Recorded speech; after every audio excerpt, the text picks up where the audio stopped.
This is the Russian Dynamite, Masha Slamovich. Becca here. This is not America's Sweetheart, Davian. And It's Billy Starks. And the super fly guy, Trayvon Jordan. This is the fly side flyer, Jalen Brandon. Hardcore Princess, Jules Malone. Hi there, this is the Bubblegum Princess, Alexia Nicole. This is the Brazilian Wonder Woman, Christy Jane. This is the baddest black belt, Chennai Kai. This is Kid Bandit. The smash hit, Joel Bateman. This is Robin Renegade. Cody Hawk. Brutal Bob Evans. And you are listening to Wrestling with Entertainment, one of my favorite podcasts in the whole wide world. This is God's gift to wrestling, Michael Richard Blais, your savior. And you are listening to Wrestling with Entertainment. Hello, and welcome to the show with Wrestling with Entertainment, the only audio experience on the web today. Interviewing all your favorite wrestlers every Tuesday and Wednesday on YouTube and Castbox, sponsored by Rogue Energy and Player One Coffee. I am, of course, your host, James J. It's a great day for wrestling, because we are wrestling with God's gift to pro wrestling, your savior, Michael Richard Blais. That's music to my ears, my friend. It sure is. How are you? Oh, I'm good. Yeah, I'm good too. I just finished training. I just got home, actually. Had a nice little class tonight. I imagine a lot of the Clandestine Society was there? Yeah. So, our training school is actually called the Clandestine Wrestling Society. So, everybody that goes there is, at the very least, an honorary member of the group, but the core of the group is always there. Right. And, of course, what is coming up for God's gift? So for me, what I've got coming up right now is at the end of the month, April 27th and 28th, it'll be a double shot of Love Pro Wrestling in Edmonton. The 27th date is actually every month on Thursday now. We do a joint show where it's Love Pro Wrestling by the Clandestine Wrestling Society. So that's basically like a student show for all of our trainees and some of the trainers that want a little bit extra ring time. And then the big Love Pro Wrestling show will be the one on the Friday, which is April 28th.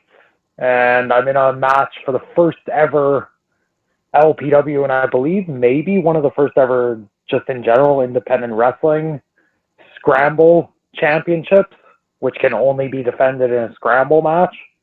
Interesting. And then before that, on April 22nd, I've got a show in Saskatoon for Prairie Pro Wrestling, which is a very underrated promotion that a lot of people don't know about because it's in the middle of nowhere in Saskatoon, but it's ridiculously good. They sell out every month, 300 people with a wild crowd. End of the month after the Love Pro Wrestling show, we've got our next Clandestine Wrestling Society mini camp. So that's April 29th and 30th. And if there's anybody in the Edmonton or Alberta area that just wants to give wrestling a try, you can go to clandestinewrestlingsociety.com/minicamp and you'll be able to sign up for that one. And those are probably my favorite things to do because it's just nice introducing people to wrestling, and maybe they decide that they don't want to do it afterwards, and it's just a fun time to try something out and check something off their bucket list, or that's a way for them to find out, oh, I actually really want to do this, and then they can sign up full-time with us. And then a couple weeks after that, on May 13th, I'm going to be doing the Infinity Gauntlet out of our training building, which is my 20-year anniversary in pro wrestling, and so I'm going to try wrestling for 8 hours straight with a bunch of my friends, and we're trying to raise money for the Stollery Children's Hospital here in Edmonton. So yeah, busy next couple weeks. I feel tired for you. It's worth it though. It's fun. Absolutely. And where can we find you on social media and your local wrestling So I'm pretty easy on social media. You can find me literally everywhere: Twitter, Facebook, Instagram, YouTube, at God's Gift MRB. So it's just GODSGIFT MRB. Right now, I'm pretty bad with my merchandise. You can only really get it in store, if, like in person at shows, or if you DM me. But I do have a couple T-shirts for sale. You can also look me up on prowrestlingtees.com/GodsGiftMRB. I just haven't updated the store in a while. But yeah, keep an eye on my social medias, especially Twitter, because that's where I'll be posting about any merchandise and everything. Alright, and of course you don't have to go looking for those links. All of the links will be in the description of the video below, both on YouTube and Castbox. Tremendous. Alright, let's get into it. You work for Love Pro Wrestling, as you mentioned. Can you tell us about your relationship with the company? Love Pro Wrestling. I like to think that I'm a very big part of it, to be honest, just because Spencer is like legitimately a good friend of mine, and he'll tell people this. He's the one that Spencer Love owns Love Pro Wrestling, and what he'll tell people, and I never really realized until he started telling people either, was I was one of, if not the first people to actually give him a chance when it came to doing wrestling interviews and everything. He started doing podcasts in Edmonton, just trying to help out the scene and everything in about 2015. And everybody used to blow him off back in the day. But for whatever reason, I was like, oh man, like, I'm cool, like, I'll do an interview with you. He said, like, he messaged me kind of like a cold call and just didn't expect me to reply. And then I was one of the only guys that actually replied to him and was all like, oh yeah, for sure, like, just give me a phone call and we'll do this interview. So years and years go by and we have a pandemic and everything, and the landscape of wrestling in Alberta changes, and Spencer decided he was going to come and start a company, and I was one of the first guys he asked to be involved, and I was ready to go from the very beginning. And I'm really happy to say that over the year and a half that LPW has been running, we've built a really good show with a really good roster. I was the first LPW Grand Champion, and I just lost that title to one of my students, actually, which was a cool moment.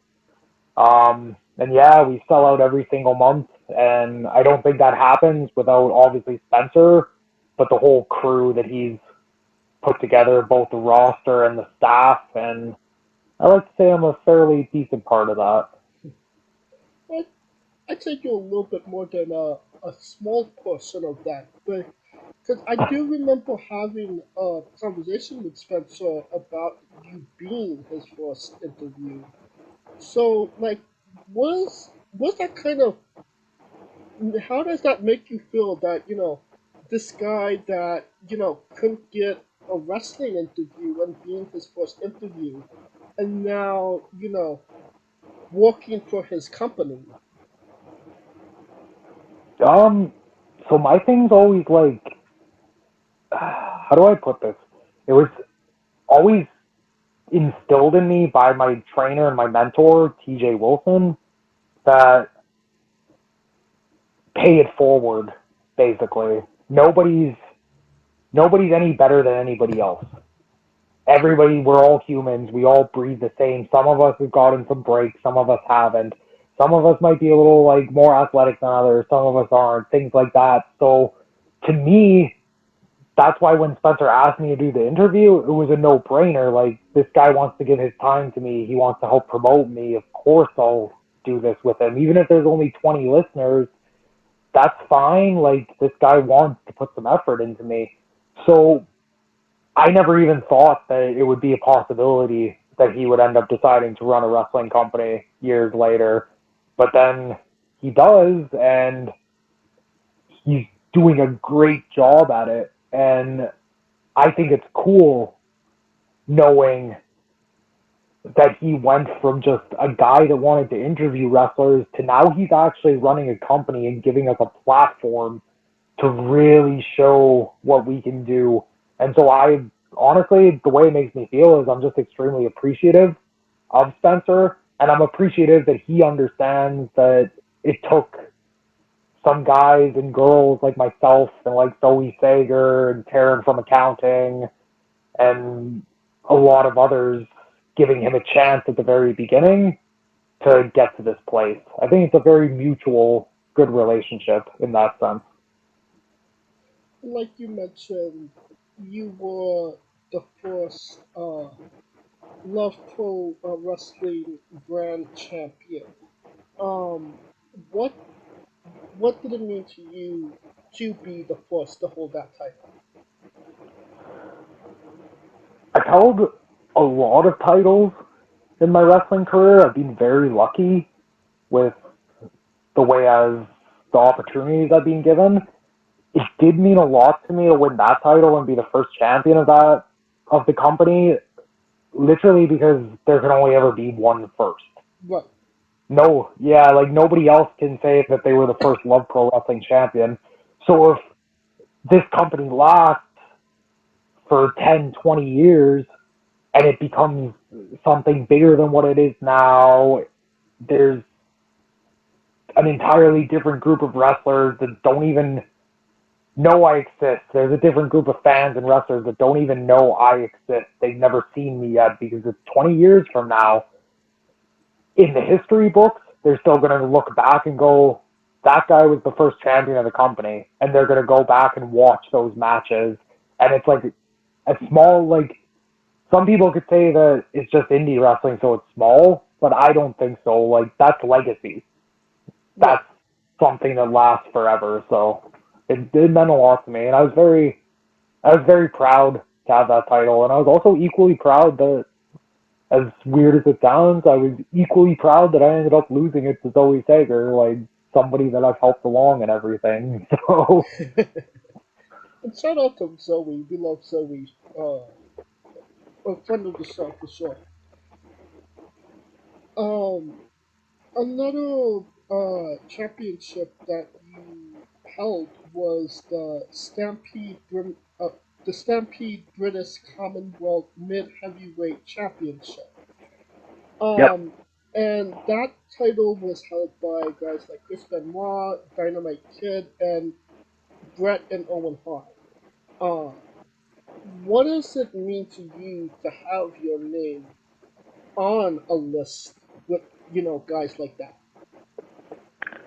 So, another cool fact about that I didn't realize until a fan told me one day is I'm actually the youngest ever British Commonwealth Mid Heavyweight Champion too, because I won the title when I was 16.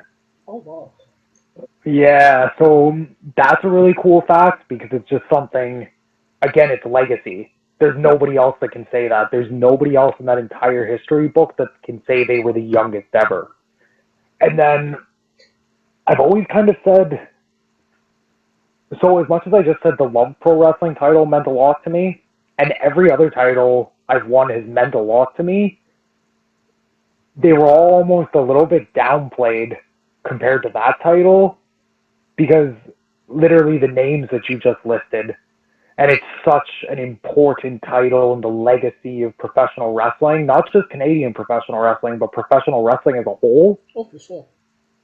So for that to be the first title that I ever won, it was almost like, oh, like somehow I won the most important title I'll probably ever win, unless I win a WWE championship as the first title I ever get. So it was very meaningful because, again, like people, the Stampede Wrestling history, that title, it's in literal wrestling almanac books throughout like the entire world, and my name's listed in there, so it's legacy. Is like you mentioned you were 16 when you held that title. Did you were you able to take in that moment when you got it, or was it like afterwards you were like, wow, I did this? So it's funny because I think a little part of me took in the moment at the time, but not as much as I probably should have. I've The older I get, the more I look back on a lot of things, and now I kind of take it all in. Now I look back on everything and I'm like, oh, I actually did like a lot of really cool stuff that I didn't let myself really get excited about in the moment of it. So I probably didn't take it in as much as I should have at the time, but I definitely appreciate it now. And it's one of those things where I look back and I'm like, okay, that like that's a cool moment. Like I feel good about myself because I have that history. But, Now, yeah. you mentioned it on May 13th, roughly about a month away, you're going to have an 8-hour pro wrestling match. Yeah, it was a terrible idea. I didn't really realize how crazy it actually was until I posted about it. I mean, how are you preparing to do this match? How do you? I mean, obviously the physical aspect, but what about the mental aspect? How are you getting ready for this? Honestly, it's weird because I've told a few people this and explained it to a couple, like on a couple like news articles and podcasts. I haven't really changed very much. Because again, this comes from TJ. He instilled this work ethic in all of us when he trained us at BJ's gym of just like you kind of stay ready and you always want to be in shape to a standard that you could go that hard for that long if you ever had to for some reason. So I'm still just doing the same cardio I always do. The fact that I'm training people almost every night of the week really helps because I'm a big believer in cardio is part of your training. So we do a lot of like hard cardio warm-ups and a lot of hard wrestling drills that keeps us in shape for the ring. And unless I'm for some reason injured, which I'm not, I don't believe in just standing there and acting like a drill sergeant and telling people what to do. I do everything with them. So that's keeping me in good shape. Mentally, I'm honestly it's funny, but I'm just trying not to truly think about how bad and how crazy of an idea it truly is. Because I'm trying to think of all the I'm really trying to focus on all of the positives surrounding it. The fact that it's a fundraiser for the stallery and that we hit our first goal to the point that the stallery actually asked us to raise the goal is a real big positive for me. The fact that I honestly think it's something that's never been done before is a big positive for me. The fact that I just get to do it with all of my friends and my students is a big positive for me. And it's one of those things too where it was always an idea I had and I never really thought we'd end up actually getting to do it because it just didn't seem like there was ever an opportunity or that it would be feasible. So I'm keeping that positive in my mind too of like, oh, this is actually happening, and if this works out, like if I can pull this off and it's actually a fairly decent 8 hours, by the end of it, I'll be able to like check that off as a huge goal that actually happened. So mentally, I'm just really trying to focus on all the positives. And I thought it was crazy when Psycho Mike wrestled an Iron Man match for 2 weeks. Like, but I mean, you're getting up there with him. Yeah, it's pretty out there. You mentioned Zoe a couple times, and you did lose the LP Grand Championship to her. One thing that I found interesting is that you're not going for the champion. You're not revoking your rematch clause against her right away. You're seems like you're taking the wait and see approach. Why is that? So, I don't really believe in rematch clauses, to be honest with you. I think it's a weird thing that just got brought into wrestling lore over the years. I think, personally, once you lose a championship, you should have to work your way back up to it. And you should earn your shot at it again. So, it was my choice. I just don't...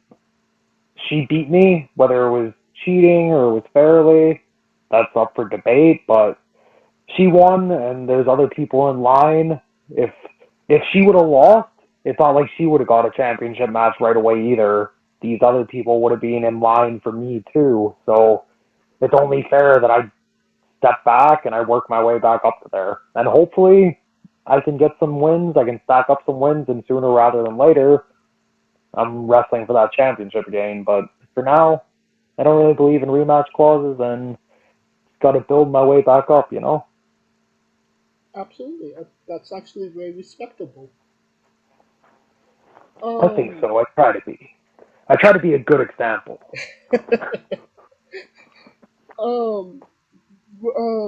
Very recently, you made your way back down to the States and you wrestled B-Boy for D5.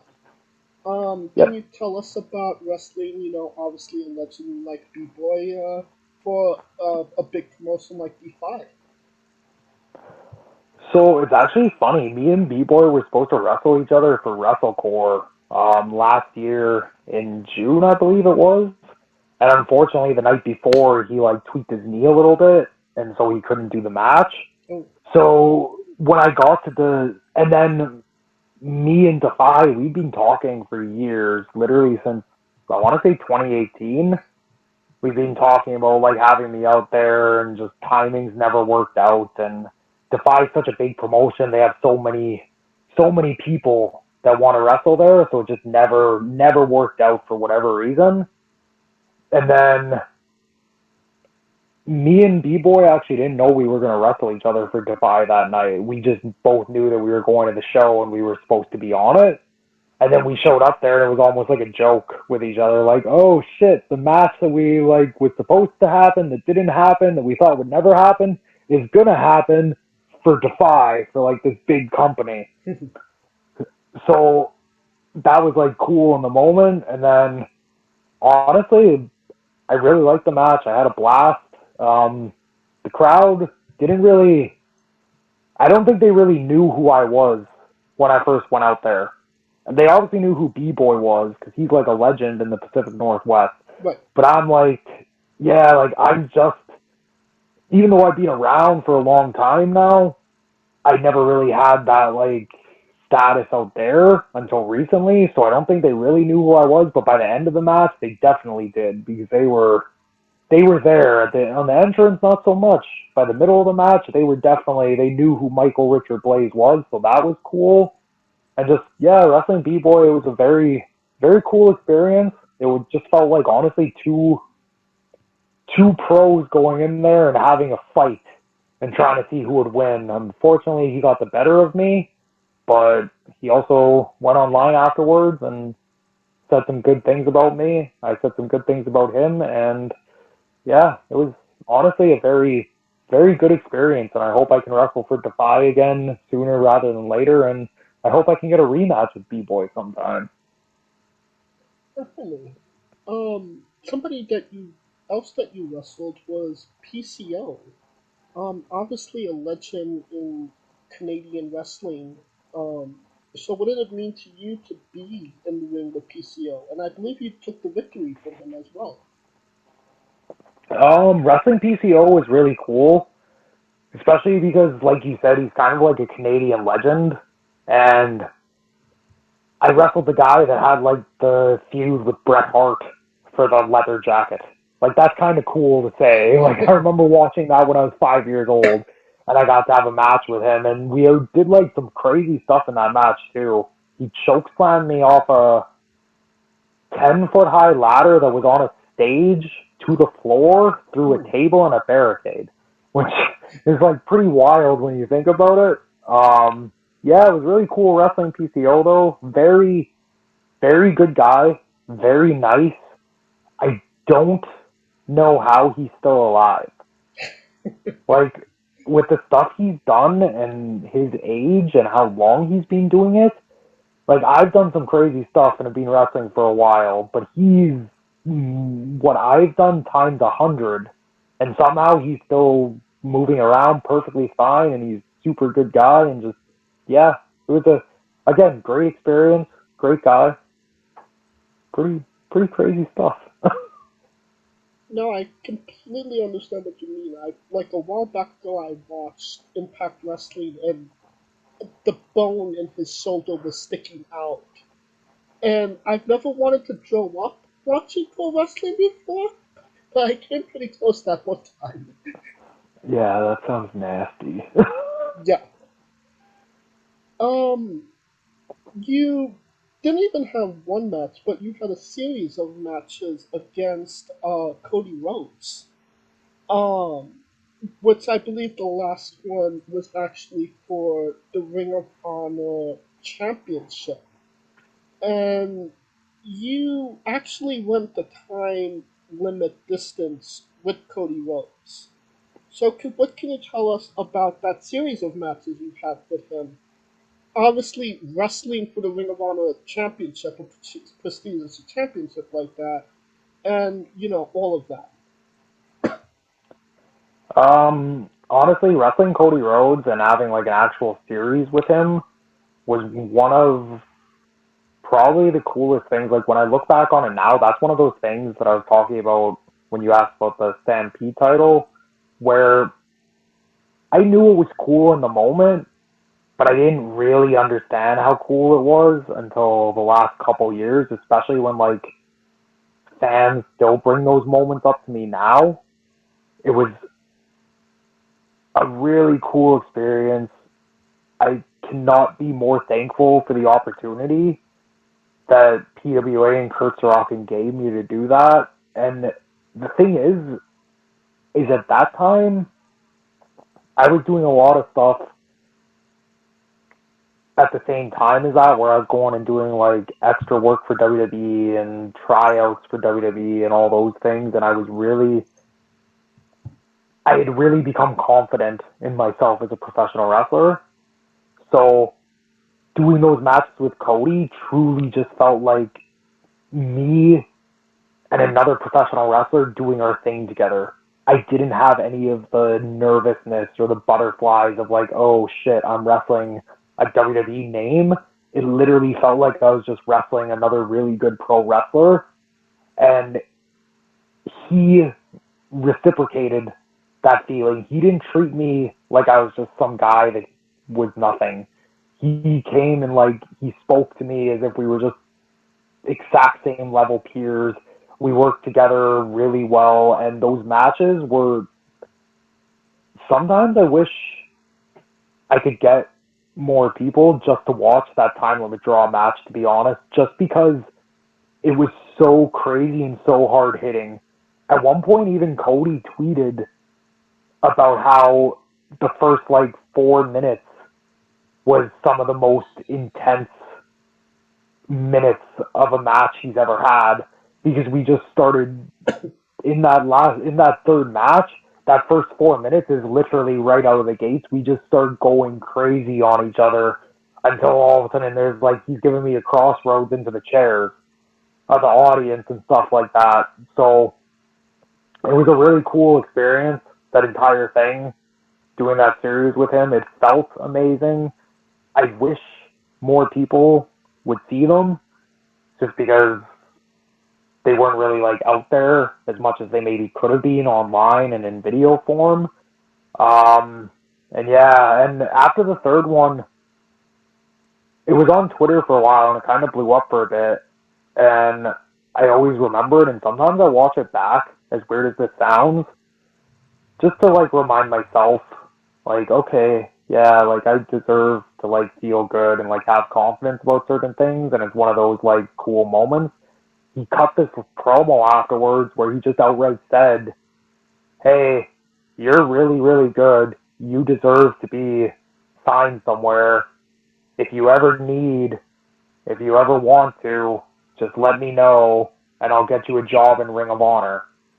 In that promo. And I followed up with him and all that stuff, and like, just, it's a long story that, like, it's behind the scenes stuff that isn't necessary to get into, but especially being Canadian, stuff just didn't work out as well as maybe it could have. But the fact that he said that publicly, and he even posted that online, was like, oh, this guy, like, really actually believes in me, and, like, we're, like, actually, like, cool like that. So that felt really good, and we still keep in touch now every so often too. There's just like nice little text messages every so often. He'll tell me happy birthday every year, or he'll say like good luck on like big things if he sees it online. And like I shot him a little good luck text message before his match at WrestleMania this year, and he sent me a thumbs up back. So yeah, really, really good experience with him. I just need to know who was the guy that didn't want Richard Blais in Ring of Honor. Honestly, I don't think it had anything to do with like not wanting me. I think it's just like there's a lot of different people and there's a lot of red tape when it comes to things like visas and flights and stuff like that. It's a lot more into it that there's a lot more that goes into it that people don't realize sometimes. And that's one of the most suckiest part, because there is so much incredible talent in Canada right now. And they're literally a hop, skip, and a jump away from America. And breaking out just seems so difficult, considering how close you guys are to America. Yeah, in some ways it can be. I try, again, it's one of those things where, kind of going back to like the way I'm going into that match that I'm having on the 13th, I try to just think of the positives of everything and not let myself get bogged down in the negatives and the things that I can't control, or else it's too easy to get bitter. So I always think like, hey, like TJ did it, Josh Alexander's doing it right now, Natty did it, so like there is hope. And maybe it just means everybody's got to help each other out a little more. Everybody's got to do a little bit more, find their own way. And for some of us, maybe for whatever reason, it doesn't ever happen. But if you can have a part in helping somebody else get there, or you can have a part in getting everybody seen a little more up in Canada. Like, worst case scenario, a lot of us never get a visa or a contract in a big company, but maybe we make Love Wrestling into a really big thing. And then now, like, people are seeing Love Wrestling the same way they see a Defy, for example. So then you don't really have to leave Canada to have that same legacy. Or maybe that doesn't happen, but maybe somebody like a Zoe Sager, she's one that breaks through and makes it. And there's a lot of us that can say, like, hey, she did the work, but, like, we had a small part in helping her do that. Or, like, a Michael Allen, Richard Clark, he's the one that breaks through and does it. And same thing, like, I don't know, I just try to think of the positives in that way. Absolutely. Now, can you tell us about the Clandestine Society? There is a faction, there's an event, and it's also a school. Yeah. It kind of became an all-encompassing thing over the years. Originally, the Clandestine Society, it literally started... It's funny, because Spencer will actually, like, tell people this now. I didn't realize this. He only told me this about maybe 6 months ago. But it was kind of the catalyst that caused Love Wrestling. Really? That's messed up. Yeah, because... So what happened was, in 2019, I had a WWE tryout, and I feel weird putting this out there publicly, but I think enough people know about it by now. Literally everybody, like, I didn't think this, because, again, it's one of those things where if you think this and you whatever, you just kind of have an ego, and then it's easy to get crushed and it's easy to be bitter. But literally almost everybody I knew, and like a lot of my peers and like really close friends and like mentors and stuff, thought that like I was probably getting signed after this tryout. And it just didn't happen. It was just one of those like, we don't have anything for you right now things, and that's cool. But I did go through this thing where I was all like, shit, I really tried hard to do this. And now, like, what do I do? Like, how do I have to do something else now. Like, I have to put all of the eggs that were in my basket going towards that into something else, because I need to do something else right now.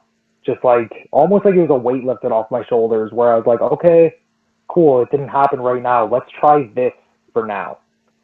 And that's when I started training people more often. I really jumped into training people and passing on, like, the knowledge I have. And then coming along with that came along the idea of,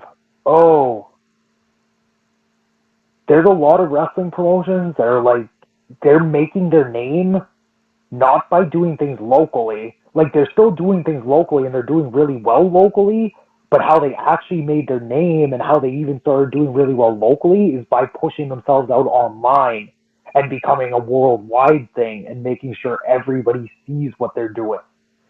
And that was something that I felt like Alberta hadn't really had yet.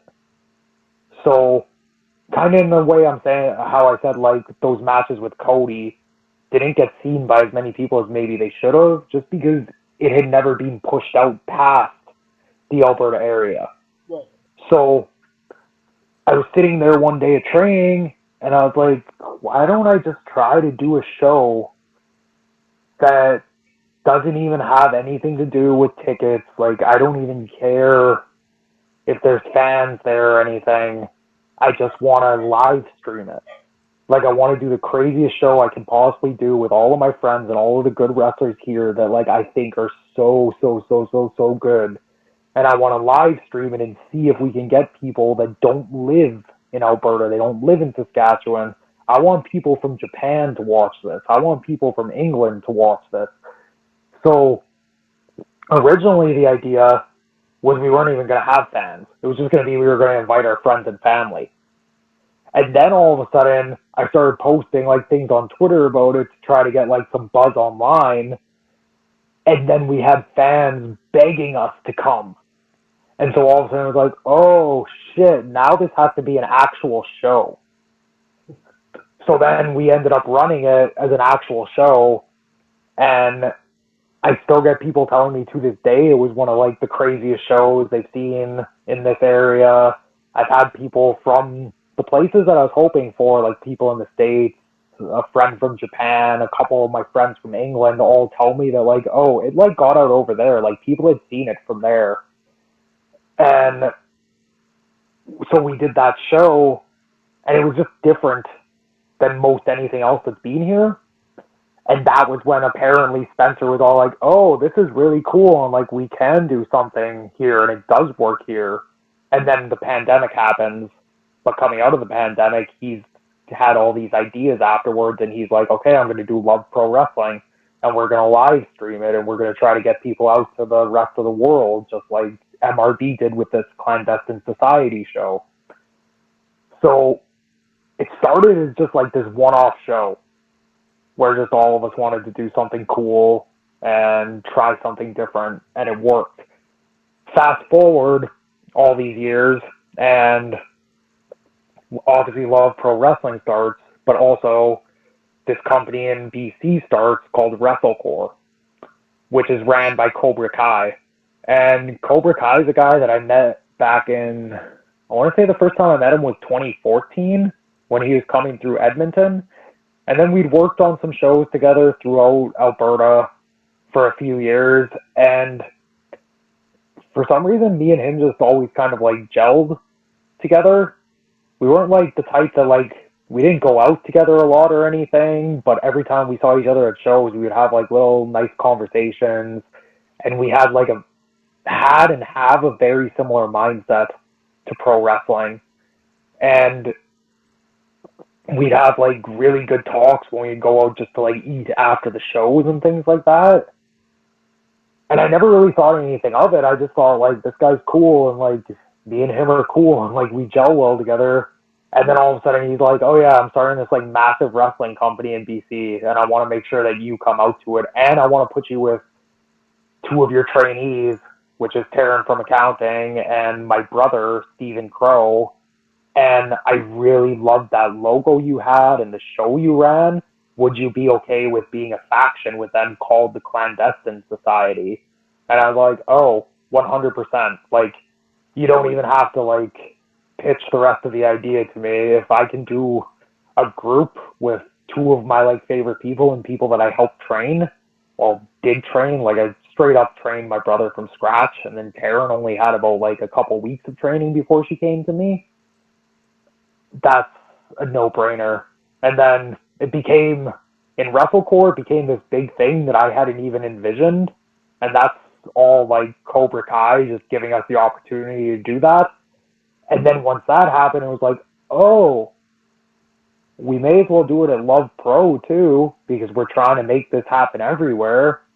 Like we're trying to get out online, so it would only make sense that we would do it here too. And then it turned into doing it in Winnipeg, and then it turned into doing it in Saskatchewan, and then it turned into doing it in Calgary, and now it just happens everywhere that we're this faction.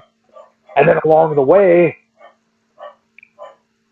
I had been helping train people at different schools and everything for a little while, and then situations just happened where eventually it was all like, okay, maybe it makes sense for me to find a building and just get a ring set up and do this myself with like my core group of people. Like we're like me, I'm the head trainer, then Karen, Zoe, Bayrak Garani, they're three of the ones that are there most consistently, and then like we've got my brother who comes up from Calgary, Stephen Crow, Reed Matthews. Those guys are kind of like the assistant trainers, and they're like my core group. So we found our own building and then to run training out of, and it's like officially like our wrestling school. And I'm sitting there wondering like one day, what do I name it? Do we call it like the LPW Dojo? Do we call it like the Blais Dojo? Do we call it the Clandestine Center of Training or whatever? And then all of us just kind of went like, why don't we just call it a society? Because like we're literally already the Clandestine Society, and that's basically what we are. Is we're like a training school, but I also, all of us really pump it as like we're a community. We're friends. We want to build each other up. Once you come here, you're kind of in a club, and we're all going to take care of each other. So it just made sense to call it the Clandestine Wrestling Society. So it's just like, yeah, it's honestly, it was just one idea for one thing to happen, just one time only, and then it exploded, and it's just become this monster of its own, and I'm very thankful that it happened the way it did. So, yeah. It's crazy how it came right back around. Like, one thing really led to the other. Yeah, it's like, it honestly is crazy. It is one of those things where, like, you don't plan for certain things to happen, and they just happen, and, like, this thing just wanted to happen. It, like, willed itself into existence. I don't think, even if for some reason I personally didn't want it to happen, which isn't the case, I definitely wanted all of this to happen, but even if I personally for some reason didn't want it to happen, it was going to happen. Like, the Clandestine Society was just a thing put out into the universe, and it decided it was going to happen. And here we are. Well, I'm not a part of any societies. Could I be a part of the Clandestine Society? You can be an honorary member of the Clandestine Society if you would like. You can, if you ever come up to Alberta, you can hop in at a mini camp and join up. Honestly, a big thing with it is like literally anyone is welcome. Awesome. That's one of the things that we really try to pump is we don't discriminate against anybody. We don't say that like anybody can't do something or can't be involved, and like maybe you'll never be like superstar WWE wrestler, like maybe you'll never even be like main event of LPW or anything, but that doesn't mean you can't come and like be a part of it and do something and like do the best you can possibly do, and we'll always give all of we can to help you do the best you can possibly do. So it's very much an all-inclusive, like, we just want to have a good environment and be cool with everybody sort of thing. Well, if I ever do come up to, well, thank you for that invitation. And if I do ever come up, I'm definitely coming to an LPW show. But to Awesome. train, I'm gonna have to pass. I'm sorry, no bumps here. That's fair. That's fair. I'm fine with just interviewing wrestlers. That's fair. That's fair. You could always come by and just watch though. That would be awesome, for sure. Maybe get in the ring and do like a somersault. Ooh, okay. now I feel like you're pushing me towards something. No. No. But you mentioned their names. Can you tell us about your relationship with Taryn from accounting and Stephen Crow? Honestly, they're probably. I'm really lucky that I have a lot of people that I could say are like my best friends, and they're definitely two of them. Taryn came to me when I first started training people in 2019, and at first, like, she was, like, the first, like, maybe week or two, she was kind of, like, a little quiet or whatever, but literally, and, like, which is funny, because Taryn is not quiet at all, otherwise. She is the life of the party. Like, she will talk to everybody and be friends with everybody, but she was a little bit the first 2 weeks of that, but then as soon as she was, like, opened up and everything, I instantly felt like, oh, this is like a really cool person. Like, she's legitimately like a good friend. Like, I can talk to her about things that like I'm going through. We can like do whatever, like talk, chat, help each other out, and then like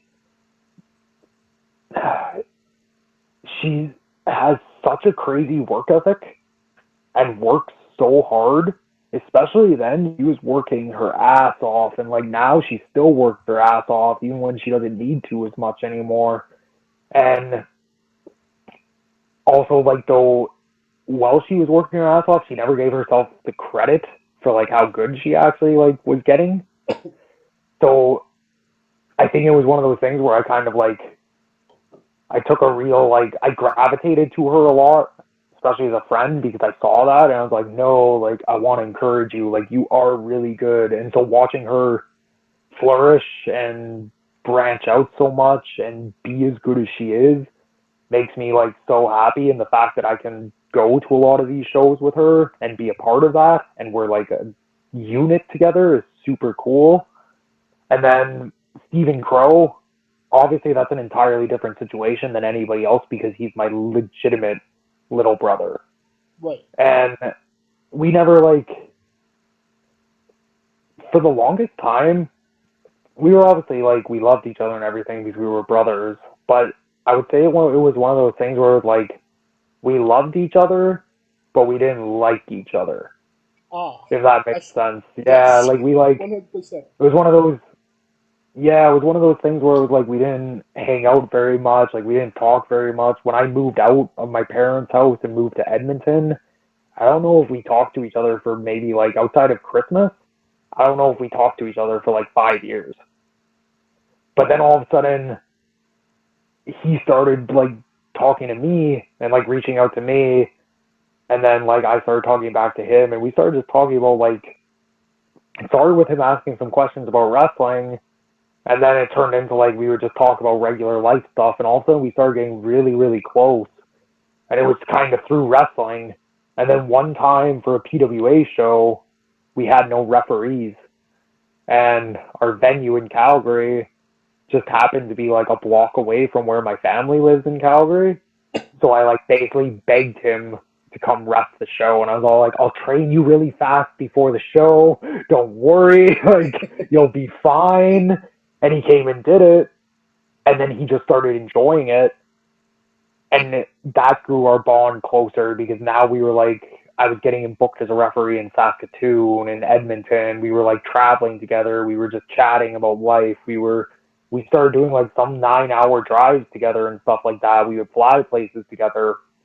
And then randomly one day he was all like, can you like show me how to bump? I kind of want to learn, like just to see how it feels, since like I see how you guys land all the time.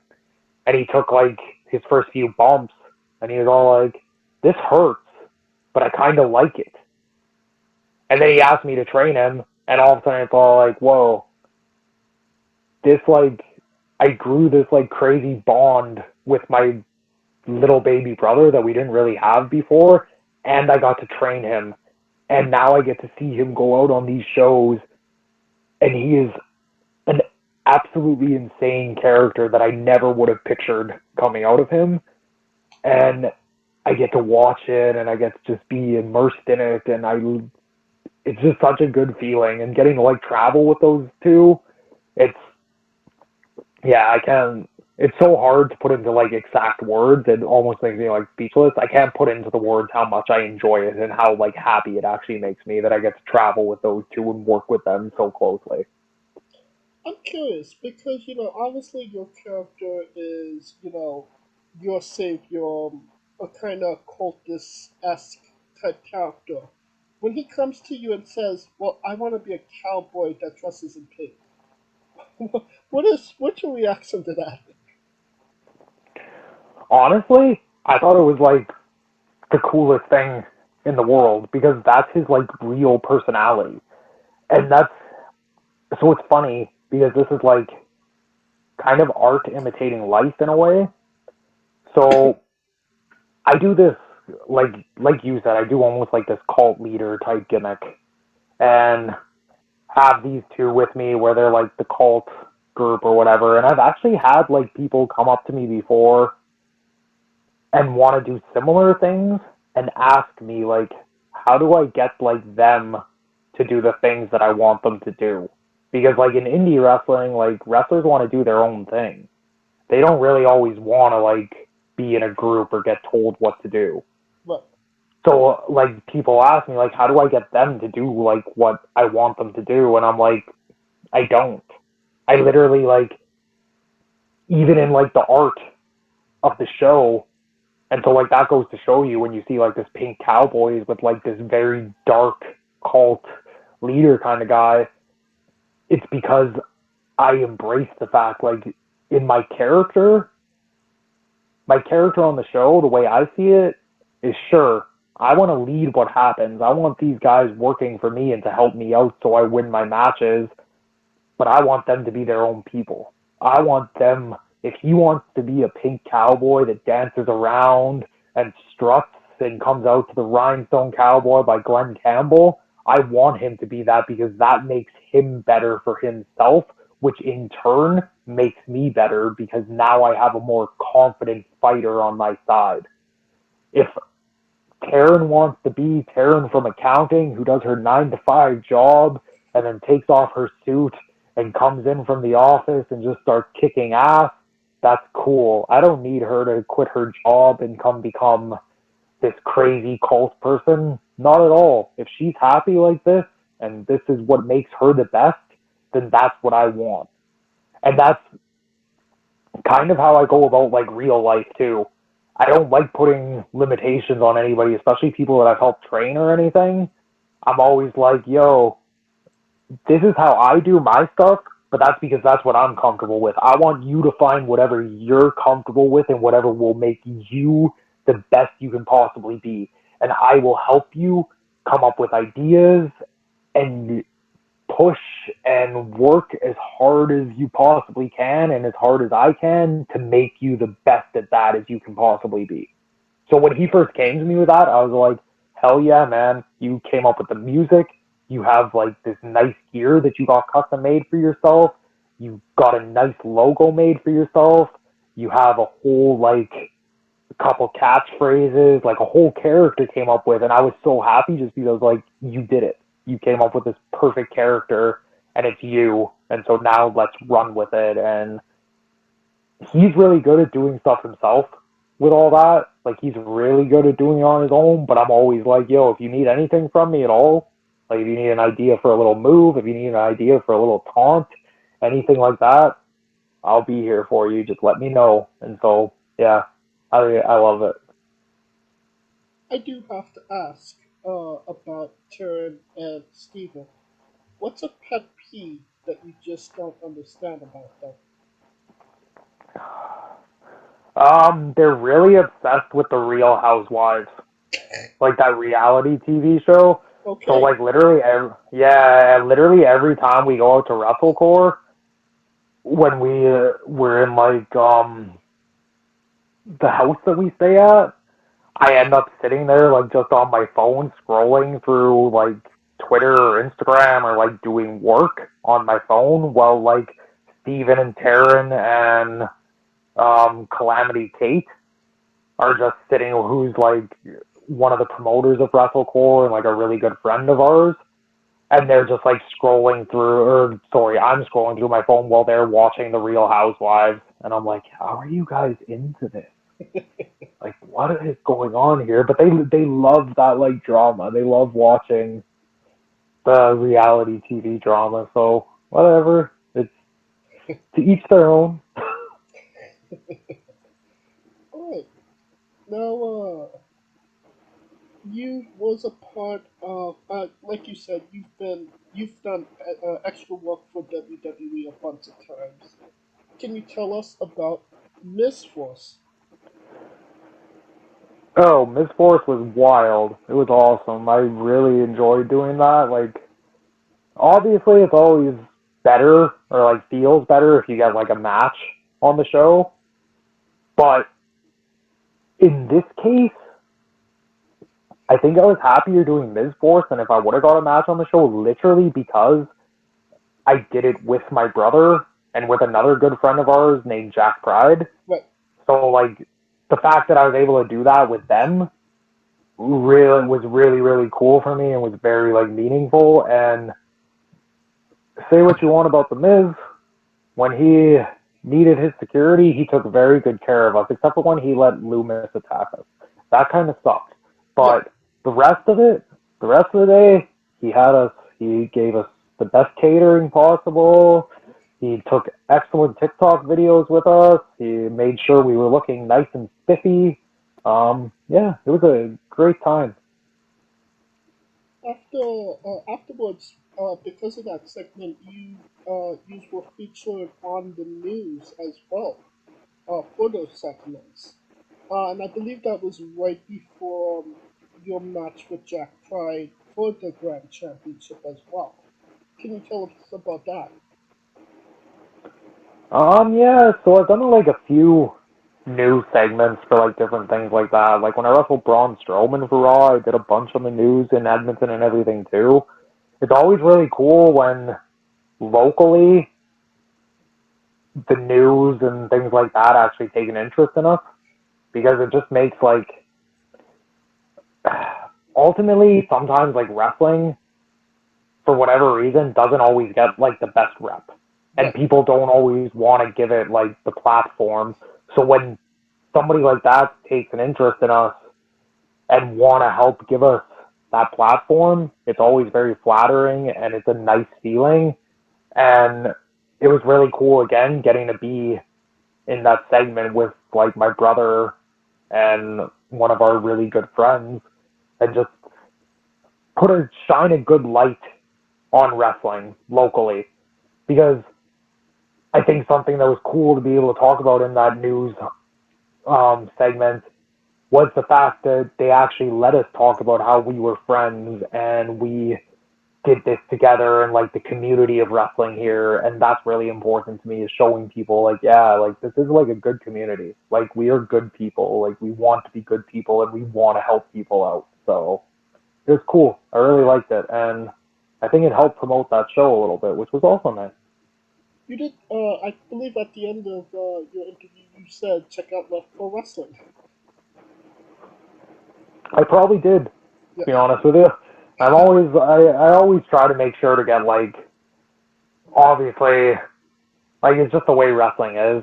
And any entertainment thing, you got to get your plugs in. And I always try to make a point of, like, the companies that really, really, really support me, I support them too. So. Well, we've been talking about, all these incredible names you've wrestled. B-Boy, Cody Rhodes, you wrestled Kenta, you wrestled DIY. Can you tell us about the time you wrestled The Undertaker? When did I wrestle The Undertaker? When you were Michael Richard Kane. Oh, shit. I forgot all about that, to be honest with you. Man, that was fun. It was just, like, different. So, like, one of the staples of the Clandestine Society, and, like, if we ever run another, like, full-on Clandestine Wrestling Society show, which, like, wink, wink, hope to one day, but we'll see what happens, is the imitation game. Because I thought, so back in 2019, the first time we ever did it, we actually had Jack Pride, whose favorite wrestler is Chris Jericho, wrestle this guy Davey O'Doyle, whose favorite wrestler is Batista. So we promoted Jack Pride, we promoted Chris. What's that? Y2 Jack Pride. Yeah, that's what he ended up going with in the end, but like what we originally promoted as actually was Chris Jericho versus Batista, and then underneath it was played by Jack Pride and Davey O'Doyle. So it was like, and it actually got like a lot of traction online and everything, and like, I don't know if this is 100% true or not, but I have heard from multiple people, and I swear like, it's enough people and like people that wouldn't know each other to tell this. Chris Jericho actually watched the Jack Pride Batista or O'Doyle match, and like it was one of the most popular things. So then when we did those little clandestine tapings during the pandemic, it was almost like, well, we have to have imitation games. So I was never actually supposed to be Kane in it, but the Kane that was supposed to be there wasn't able to make it, so I took over the role of Kane, and it was quite the experience. And honestly, I should maybe add a couple of Kane's moves into my repertoire, because I think I did them fairly well, to be honest with you. I agree with that. I mean, being Mike, you said that you wasn't supposed to be the original Kane. But, I mean, it fit perfectly. Michael Richard Kane. It's true. It did. Like it worked out very well. It's just like the Clandestine Society. It was just meant to be. It was going to will its way into the universe. Was that your first time wrestling underneath a mask? It was actually my second time wrestling underneath a mask. When I was really young, I did a random show in BC one time, where I wrestled underneath a mask, and I was announced as the Tyrannosaurus Rex. So, yeah, wow. that's a little known fact. Yeah. And I never thought I would reveal that publicly, actually. So, you just got an exclusive. That's what we do here. We get the exclusives. But I mean, that time wrestling under the Kane mask, did it hinder your performance at all? Because, like, you guys did a spot-on imitation of The Undertaker versus Kane. I want to say it was the WrestleMania 14 match? Yeah, you probably have that about right. Honestly, like, the mask didn't really, like, I don't think the mask hindered anything at all, to be honest with you. I think, like, respect to all the guys that wear masks, because it's really hard to breathe. But I also think just wrestling, I'm pretty good at, like, moving my body now after all these years. So I was able to get through it. I do think, to be honest with you, if I was trying to do anything, like, really crazy, like some of the stuff I do on the LPW shows, I might not have been able to do it in that mask. So I credit to all the luchadors and like your Rey Mysterios and guys like that who do the stuff they do in the mask, because that might have been a little bit of a different level. Cool. Alright. I think it's once again time for that segment. Michael Richard Blais's Bizarre Adventure. You're a pro wrestler that goes up and down the roads and weird, crazy, and bizarre things or bound to happen. Can you tell us a road story that fits that description? Oh. Every time I get asked this, I'm always like, oh man, now I'm on the spot and I can't think of like anything that's like really happened. So like, Oh, one of my first road trips ever. I don't know if you ever heard of him, but he was like a legend in Western Canadian wrestling. This guy named Juggernaut, who was also one of the guys that like really, really, really supported me when I was younger. We go to Saskatchewan, and I'm only like, I want to say I'm 16 years old at the time. And we do this show, and cool, we're all staying in the hotel afterwards. And I'm woken up in the morning to Juggernaut giving me and now for context here, Juggernaut is a 450-pound man. So he wakes me up in the morning by giving me a full-on big man splash from one bed to the other. Oh my god. And I didn't realize what was going on until like I woke up and like he's on top of me, and then he starts trying to get up, and like whatever happened must have been like the impact must have stopped it from happening on impact, but as soon as he released any weight, the bed collapsed. And so then we're sitting there going like, oh shit, the bed's like fucked, oh no. And then all of a sudden, we look over, and a body comes through our wall. And it's because in the room next to us, this guy named Dusty Adonis had jumped onto another guy who went on to famously be Jinder Mahal in the WWE. He jumped on his back in a piggyback position while he was naked. So like Dusty is just like naked on Jinder's back, and Jinder was like, get off me, and he accidentally threw Dusty off him through the wall of the hotel. So like all of a sudden we're in this room and we're like, oh shit. And like we literally, at that point it was all like, we're like what do we do? Like there's like, Juggernaut just splashed me to break the bed. Dusty's like ass is through the wall. And like, so we ended up like leaving, and like unfortunately the promoter got hit with like, I think he had to pay like $1,000 or something to cover the cost of the repairs, which sucked. And like we all felt very bad about it, but it was like one of those like in the moment, and like especially looking back on it now, it's like, oh, that's like funny. Like that's funny as all hell to like think like, oh, this massive man splashed a 16-year-old and broke a bed, and you think that's the biggest issue, and then literally 2 minutes later, a naked man is flying through the wall because Jinder Mahal chucked him through the wall. Oh my god, only in wrestling, right? Yeah. That's a great story. Thank you for sharing that. Okay, can you tell us about Chucky the Wonder Boy? That was actually a gimmick given to me by Juggernaut. Because when I first started training, I apparently, in my younger years, looked like Chucky the Killer Doll from the movies. Okay.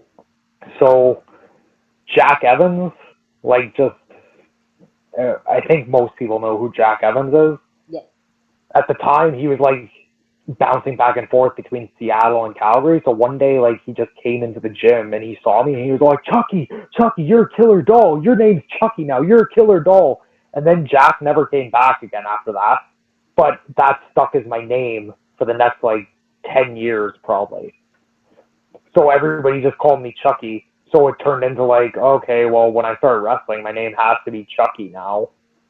So I went by Chucky Blais at first, but then Juggernaut took over the booking of Stampede Wrestling at the time, and he was all like, oh, I want to name you Chucky the Boy Wonder, because at the time, I was a very overweight kid. I was probably only maybe 5'7" and like 260 pounds, and I wasn't in good shape. Like, it wasn't a good 260. But I could do all this crazy stuff still. Like, I was still doing 450s, and I was still doing, like, backflips to my feet and twisting moonsaults and everything, and really wrestling hard. Like, at 260 and, like, the way I looked, I was still moving around like I do now, if not maybe better than I do now even. And so Juggernaut was like, you're like a boy wonder. Like, you're literally a boy wonder. Nobody expects any of this out of you, and then you do it all, and it's like you're a superhero, so you're the boy wonder. And, like, at the time, I remember being like, oh, man, that sucks. Like, who wants to be called the boy wonder? Like, I'm 16, and I'm dyeing my hair, and I'm trying to look cool. The boy wonder isn't cool. In hindsight, again, this is one of those things that I look back on. I'm always like, actually, it was, like, really cool when you think about it, because, like, sure, maybe at the time I didn't think it was the coolest thing in the world, but this guy, like, actually took enough of an interest in me that he put thought into giving me a name and giving me a character and, like, booking me a certain way to make sure that people cared about me, which you don't always get in independent wrestling. Like, you don't always get people really taking that much of an interest in you. So at the time, the boy wonder sucked. At the time, not what a 16-year-old wants to be called. But hindsight, probably one of the nicer things anybody's done for me in, like, a really good moment of time in my life and career. Maybe he just felt bad for splashing you in the bed. He had actually given me the name before the bed splash, shockingly. So, Right. Well, Michael Richard Blais is God's gift to pro wrestling. What is God's gift to Michael Richard Blais? oh, damn, that's an interesting question. I feel like I could, like, cheat on this one, and I could say wrestling is God's gift to me. Literally, just because, like, my life wouldn't be what it is without wrestling. Like, I would have never met TJ, and I would have never had him to mentor me. And I will tell everybody this till I'm, like, blue in the face. TJ is obviously I had, like, a good upbringing by my parents and stuff, but TJ is, like, the real reason to me why I've been the way I am, and, like, he's why I've never gotten bitter about anything in my life about wrestling or any of that stuff, because I've always had his example, and he's always been there for me to go to when I'm like, man, I feel down about this, or man, what do I do here? He's always been there for me, and he's always instilled a really good work ethic in me, and a really good, like, pay it forward mentality. And without wrestling, I don't meet him. I don't get any of that. And without wrestling, I don't have a reason to stop being just a 260-pound, out-of-shape kid that doesn't do anything athletic and actually get myself into some shape and, like, change my life that way. Without wrestling, I probably spend a lot of my life still getting bullied, because I was bullied when I was a kid. Once I got into wrestling, it was like, that stuff don't matter to me. It doesn't matter if kids at school make fun of me for wrestling or make fun of me for my weight. It's fine, because I'm actually doing this, and, like, these people support me. And then without wrestling, like, as messed up as it sounds, my real life job, I got through wrestling, because a fan met me at intermission and just thought I was, like, sounded smart and everything, and next thing I know, like, she's giving me a job. Wow. And then, like, I didn't, like, completely meet her through wrestling, but, like, my girlfriend, who, like, I own a house with now and everything, and, like, I have a lot of future plans with in life, I probably don't meet her if I don't get into wrestling, because I don't move to Edmonton without wrestling. And she's, like, from Edmonton through and through her entire life. She's not really gone, like, anywhere else other than when she vacations back to her parents' home in Portugal. So, like, literally everything in my life that, like, I'm happy about and I feel good about, it's through wrestling. In some way, I can tie it back to wrestling.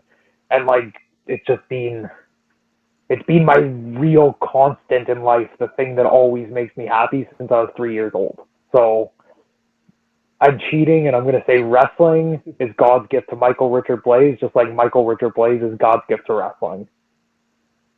And that's fantastic. So it's definitely not going to be Wagon Wheels, right? Absolutely not. I'm upset that you said that. I thought we would get through an interview. I would get through something without anybody bringing up Wagon Wheels, but apparently this is a thing that is going to plague me for the rest of my life on every single platform I do anything on. They are disgusting. They are despicable. And I will stand by the fact that I actually told Ryback that they were disgusting to his face as he ate like 3 of them. Wow, Ryback was really being a heel to you, right? Yeah, I have to calm down now because that got me a little aggressive. I'm very sorry for that, but Wagon Wheels are awful. I mean, well, what's your stance on mayo then? I don't mind mayonnaise. Mayonnaise is pretty good. I like it on a sandwich. I think people that dip their fries in mayonnaise are a little bit weird, but I can do mayo. I mean, it does, like, besides wrestling, like, the locker room in Love Pro Wrestling, it seems like it is, like, a really close-knit family, and you guys really have a close-knit bond.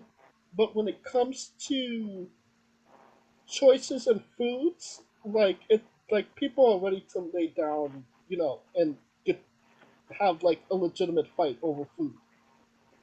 Oh, yeah, that's, like, one thing. That's actually just always been a thing that, like, me and my brother have done to people, is for some reason, like, we always get in debates with people about food. And, yeah, food can be the thing that causes legit knockdown, drag-out fights amongst some of the people, especially around here. Well, curious, was you one of the people at that now infamous Dennys trip where TJ Cannon may or may not have not ordered hash browns? I was there, and I'm still very, very, very confused as to how he cooks mac and cheese in a frying pan. Well, wasn't there a video? There was a video, and I still don't understand it because it did not look like it cooked very well, and I just he can do his thing. It is what it is. You don't always have to agree with people's decisions. That's all I can say. Fair enough. All right, let's get into the colossal question. They're making a movie about Michael Richard Blais. Every movie has a soundtrack. What would be the first 3 songs on the Michael Richard Blais movie soundtrack? Oh. I think the first song would be "I'm Not Okay" by My Chemical Romance. Sweet. Literally because I think it kind of encapsulates me as a young child, and it was my first ever wrestling team.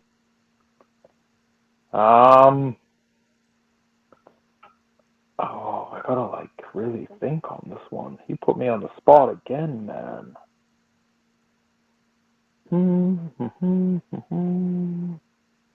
Oh, Not Enough by Our Lady Peace. Ooh, okay. Would probably be there. Because I feel like, as much as I try to always be positive, I do, like, often go through this terrible turmoil in my own head where I wonder, like, if I'm not doing enough, like not even just for myself, but for like my friends, my family, like the people I train, things like that. And sometimes like that song, I'll just listen to it and I'll be like, okay. Like it's one of those things where like they say when you Michael, you there? Michael, if you can hear me, I can hear you. There you go. What was the last part you got of me? About not being able, not feeling like you're doing enough. Okay. So yeah, so like if you've ever heard of the thing where like what I said was like so that song, Yeah. if you've ever heard of where it's like they say if you're in a sad mood, you listen to sad songs and that makes you snap out of it. It's kind of the same thing with that song. I'll listen to that song when I'm feeling that way and I'm like, okay, nah, maybe like everything is fine, everything is cool, and like it's a good song. And then whew, maybe whoa, this is a tough one. What have you done to me? Oh, Phenomena by the Yeah Yeah Yeahs. Alright, sweet. Because again, that was one of my wrestling theme songs, and it's also like it's just a really, really, really, really good song, and it encapsulates the original God Gets Wrestling character when I really just thought I was something like a phenomena. You got 3 solid picks there. Do you lock it in? I think it's locked in. Alright. Now that we got the soundtrack down, who plays Michael Richard Blais, and you can't say yourself because you're obligated to make a Stan Lee-esque cameo. I think probably from like everything I've heard from people saying I look like this person, I think whoever the guy is that plays the Winter Soldier. Sebastian Can't remember Stan. his name. Yeah. I can see that. Alright. Yeah. Now that we got you casted, who's 3 people that would be in your movie, and who would play them? I'm really bad with people with like actors and actresses. So I don't know if I can give you the actors and actresses that would play the people. No, no. We To could be leave honest that up with to you. casting. Huh? We could leave that up to casting. Yeah, I think we'd have to leave that up to casting, but I think TJ would be in the movie for sure. TJ Wilson. Stephen Crow would be in the movie for sure. And my old tag team partner and the guy that I first ever started training with, Brandon Van Danielson, would be in the movie. Alright. Sweet. Would you have any idea who would play Stephen? Oh man. It would have to be somebody crazy and outlandish. That's like all I can really tell you. Like, I'm trying to think of a movie that like I recently saw that like anybody is like really, really, really crazy out there. But whew, I don't know. That's a tough one for me. Well, I mean, this may be a compliment, it could be an insult, but when Morris the Specialist was on, he suggested Michael Cera. I don't think Michael Cera is quite. I don't think he's quite out there enough to truly do justice to my brother. No, no. I think, yeah, that is a tough one. Well, either way, it does sound like Sebastian Stan is going to lead, so it is going to be a fantastic movie, and you could pre-order the tickets now. And to the controversial subject, pineapple on pizza. What's your stance? I like pineapple on pizza. It belongs on pizza. Alright. And so, you're pro pineapple. 100% pro pineapple. Alright. What's your spirit Pokemon?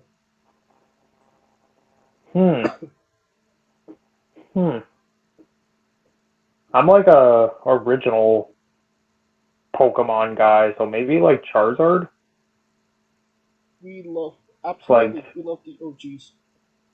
Yeah, just like fiery and ready to battle anything, so I think Charizard. We love the late great Tracy Smothers on the show. Do you know So do I. do you know the acronym for THUG? THUG.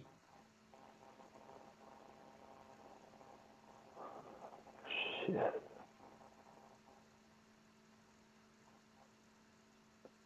I might know it, but I honestly can't. Like, it is not coming to my head right now. Well, damn. T is for terrible, H is for hound, U is for ugly, and G is for jail, because a Doug can't spell. You're right. You're right. Trying to keep the memory of the late great Tracy alive. Oh yeah, that guy was the man. I'm so lucky that I got to meet him in 2019 when I did GCW Spring Break, and like he just sat with me and talked to me for like a half hour. Oh wow! So that's awesome. Yeah, it was really cool. I love that guy. And the weirdest question you'll be asked on a wrestling interview, hopefully, would you ever consider wrestling a Rock? Not Dwayne Johnson, not the country, an actual Rock. Oh, 100%. I would love doing something like that. I would also beat the shit out of that Rock. Yeah. Well, for context, there is a guy named Psycho Mike that wrestled an actual Rock for over 15 minutes in, like I said, a Tungsten Man match, an Iron Man match that lasts for 2 weeks. Nice. Alright, on a more serious note, where do you see yourself in 5 years? Honestly, I kind of just started rolling with the punches. Like, I used to try to say, like, all this stuff and, like, think that I knew what was going to happen, but then, like, life changes, and, like, especially, like, we literally all just went through a pandemic. Like, I never would have thought that would have happened. So, like, everything changes. So, what I would like to say for where I see myself in 5 years is I see myself main eventing WrestleMania. But I'd also be really happy if in 5 years my wrestling school was just really doing really well and we had 30 students coming in and out of there every week, and I had like students that I could say went on to be in the WWE or AEW or whatever, and I was just doing my thing here still and helping the next generation along. I'd be completely happy with that. So I don't know where I see myself in the next 5 years, but wherever I see myself, whatever ends up happening in the next 5 years, I truly, truly, truly see myself being happy. And that, I think, is like the biggest thing and the nicest thing that you could ever feel, is knowing that, like, no matter what happens in the next 5 years, like, you'll be happy with where you are. So that's what I see. I just see happiness in my life. And that's awesome, honestly. You got what we could really ever ask for, right? Yeah, exactly. And what's a match people should go out of their way to see that shows off what Richard Blais is all about? I think for that question, the answer would probably be the 30-minute draw with me and Cody Rhodes from PWA Christmas Slam 2018. Because I think that really I went toe to toe with a big name, former WWE superstar at the time, Ring of Honor champion, started AEW, toe to toe with somebody that people know, and we did a lot of the stuff that like I'm known for, like my style of stuff, along with a lot of his stuff, and it's a very well-rounded match that really shows like everything you're gonna get out of me. So I think it would probably be that one. And if I had to give like a more recent one, I'd probably say either me and Zoe Sager from the January LPW show, or me and Artemis Spencer from WrestleCore's arena show on February 4th, which that LPW match you can see on YouTube at the Love Wrestling channel, and that WrestleCore match you can see on IWTV. So, yeah, Could we find there's 3 for you. Could we find the Cody match on YouTube? I'm going to be totally honest with you. I don't know if we can find the Cody match on YouTube, and I might have to bug somebody to get it up there. But you might be able to find it. I might have actually... Damn, I should have became like more prepared with that one.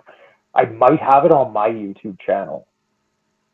But if for some reason it's not there, like maybe I will just like bug somebody to finally put it online.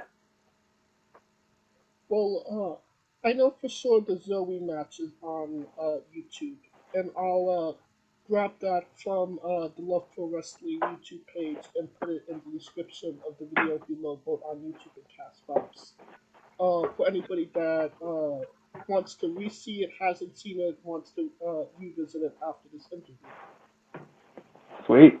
And if you do happen to find the Cody match, message it to me, and I'll update the video at any point to have it in the description of the video as well.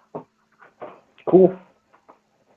Alright, and since we are nearing the conclusion of this interview, we are wrestling with the 8 questions of doom. Dun, dun, dun. This is our speed round, our bonus round, the round where we see who you really are. Are you ready?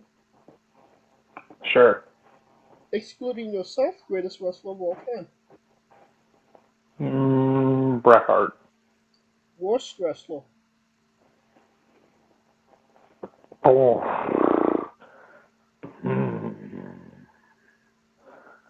Let's go with Goldberg because he kicked Bret Hart in the head. Okay. You're main eventing WrestleMania for the World Championship. Who is your opponent?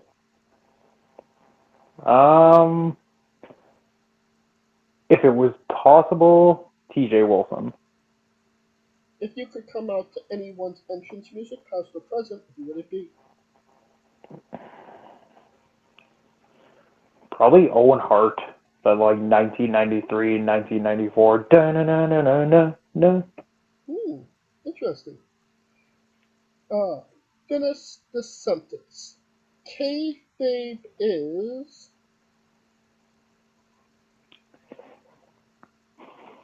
Different. We would have also accepted taste great on toast. That's fair. Squash. Vegetable or fruit? Match type. And I will accept that answer. New Japan wrestler Taichi. His ring gear gets smaller every year, revealing more of himself to the world. My question, what is the appropriate trunks to butt cheek ratio for ring gear? I feel weird saying this because I'm very cheeky, but ideally fully covered, maybe about 10% cheek showing is okay. Taichi, little much, but it works for him. Yeah. Alright. And the last question, the main event, the thing everybody wants to know. Have you ever had a conversation with a stranger in a supermarket about Darby Allin? No, No, I have not. That's a very specific question. And that is the correct answer. All right. What would you have thought if I said yes? Well, we just had a yes a couple of days. Well, actually tomorrow on the show. So we had a yes, and we've done a couple of yeses as of late. So Oh, at the that's beginning, crazy. no, none. But recently a couple. That's pretty funny, actually. You know, it was What? just an inside joke because my co-host was arguing with AEW fans that AEW didn't make superstars, and he was like, if I go into a supermarket, nobody's gonna know who Darby Allin is. Um, we just made it as a joke, and then we decided to go into supermarket and ask random strangers if they knew who Darby Allin was. Nobody did. That's kind of funny. It's still on our YouTube. That's funny. That will conclude this interview. Thank you so much, Michael, for coming on and doing this with me. Thank you. And once again, where can we find all things Michael Richard Blais on social media? Literally every social media you go to, you can find me at God's Gift MRB. So Twitter, Instagram, Facebook, YouTube. It's whatever the website is, /GODSGIFTMRB. And you can also find everything about like my training school and a lot about me at clandestinewrestlingsociety.com. Alright, and there's no need to type it into your Google machine. All of the links to all his social media, Pro Wrestling Tees, YouTube, and everything Clandestine Society will be in the description of the video below, both on YouTube and Castbox. Simply click the link, a new tab will appear on whatever device you are on. You have no excuse. You've been listening to him for an hour and a half. Buy a damn show. It's true. Of course, thank you for listening. If you like what we're doing, please like, subscribe, comment on our YouTube Castbox. Of course, this was sponsored by Real Energy and Pale Coffee. Join us tomorrow as we interview Levi Spade.